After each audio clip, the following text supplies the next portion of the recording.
মার বাড়ি যাই। আচ্ছা আচ্ছা তুমি আজকে যাইতেছো, কবে আইবা? কালকে বিকালে আমো। 500 টাকা দিয়া হয় কিপটা। তোমাকে ভাত বানায় আছে ফ্রিজে খাইয়া লইও হ্যাঁ। টাটা। अभी मजा आएगा ना भिड़ो।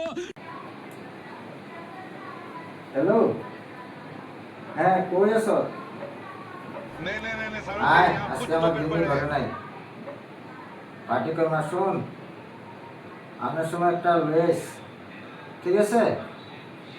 হ্যাঁ রাখি।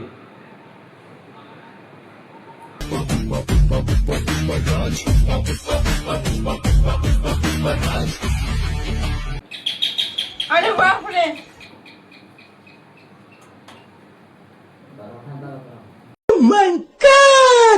তুমি আয় পড়ছো এত জলদি? হ্যাঁ। তুমি না কালকে আইবা কইছিলা। কেন তুমি খারাপ পিছো আবার? रुको जरा। আজকে গাও। এগুলা কি? হ্যাঁ এগুলা কি?